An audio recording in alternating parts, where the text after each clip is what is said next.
Assalamualaikum warahmatullahi wabarakatuh. Di sini saya Indriana Widi Ardianti dengan NIM 81114224405 akan menjelaskan mengenai analisis kasus putusan nomor perkara 136 garis miring Perdata Sus garis datar PHI garis miring 2020 garis miring PN Jakarta Pusat. Lanjut ke kasus posisi.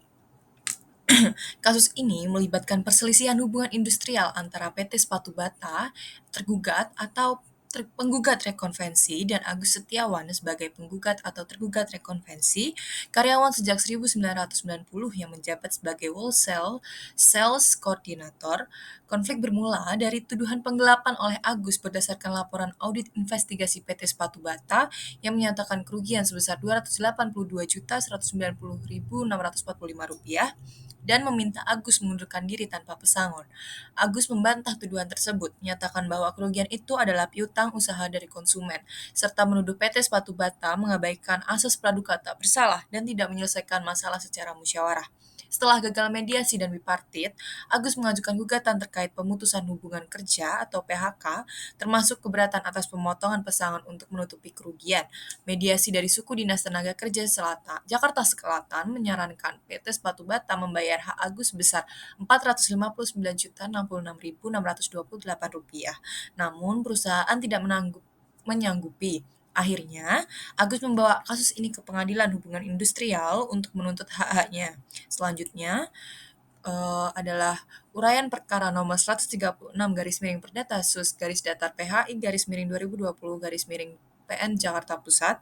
Yang pertama ada hak penggugat yang dimohonkan dalam gugatan. Dalam perkara ini, Agus Setiawan sebagai penggugat mengajukan permohonan agar PT Sepatu Bata sebagai tergugat membayar upah yang belum dibayarkan sejak Desember 2019, menetapkan PHK sejak putusan dibacakan, serta memberikan total kompensasi hak sebesar Rp184.595.947 yang mencakup pesangon, uang penghargaan masa kerja, dan uang penggantian hak lainnya, termasuk tambahan Rp24 juta sebagai penghargaan masa bakti. Penggugat juga meminta uang paksa sebesar Rp500.000 per hari jika pembayaran terlambat.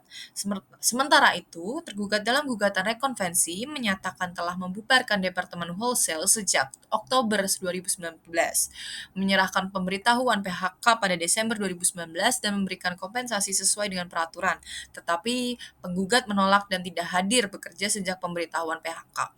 Dalam amar putusan hakim mengabulkan sebagian gugatan Agus Setiawan sebagai penggugat dengan menyatakan hubungan kerja antara penggugat dan PT Sepatu Bata putus serta menghukum tergugat untuk membayar kompensasi PHK sebesar Rp189.403.819 dan uang penghargaan masa bakti sebesar Rp24 juta.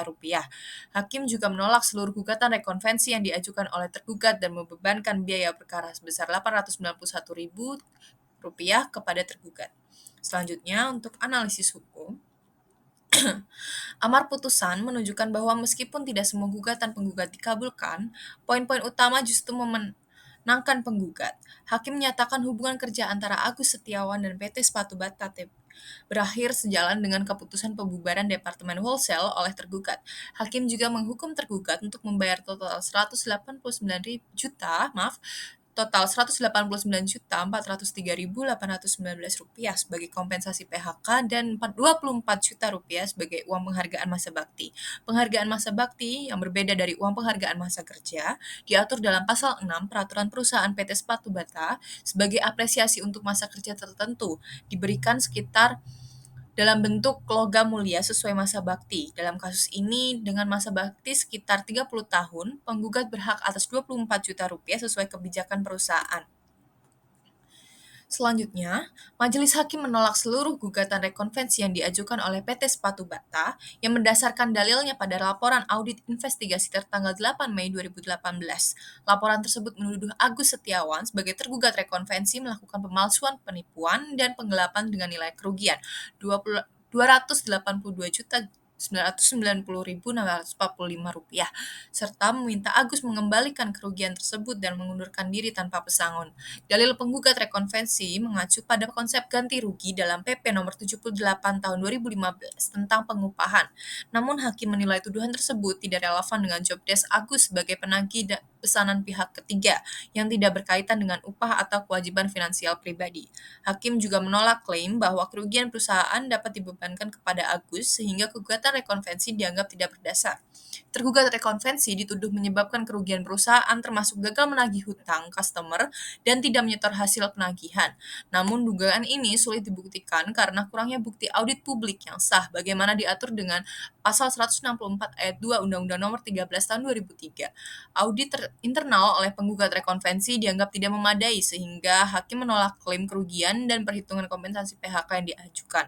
Pembuktian hukum pidana atau perdata terhadap dugaan pemalsuan dan penggelapan juga belum dilakukan. Dalam konteks PHK, perusahaan mengklaim efisiensi tanpa adanya bukti valid dari akuntan publik. Alasan tersebut tidak dapat diterima. Berdasarkan Pasal 51 dan Pasal 52 PP Nomor 78 Tahun 2015 serta Undang-Undang Cipta Kerja Nomor 11 Tahun 2020, kompensasi PHK meliputi uang pesangon dan atau penghargaan masa kerja, tetapi penerapannya tidak dapat mengurangi hak pekerja jika PHK dianggap sah. Akhirnya majelis hakim memutuskan menolak permohonan penggugat rekonvensi untuk menghitung ganti rugi ke dalam hak PHK tergugat rekonvensi. Selanjutnya, kesimpulannya, menurut analisis hukum, keputusan hakim sudah tepat untuk tidak membebankan kerugian tergugat kepada hak-hak ketenaga kerjaan penggugat, karena kerugian tersebut lebih terkait dengan hubungan antara tergugat dan pihak ketiga atau customer. Jika ada dugaan penggugat menggelapkan hasil tagihan, hal itu sepenuhnya dalam ranah perdata, meski peraturan pemerintah pengupahan memungkinkan kerugian ditutup dengan hak finansial penggugat, konteksnya berbeda karena ada ketentuan yang harus dipenuhi. Oleh karena itu, tergugat tetap wajib membayar hak-hak ketenaga kerjaan penggugat, meskipun hak tersebut berpotensi mengurangi berdasar aturan Undang-Undang Cipta Kerja. Baik, terima kasih. Segitu saja penjelasan dari saya. Saya mohon maaf jika ada salah kata. Wassalamualaikum warahmatullahi wabarakatuh.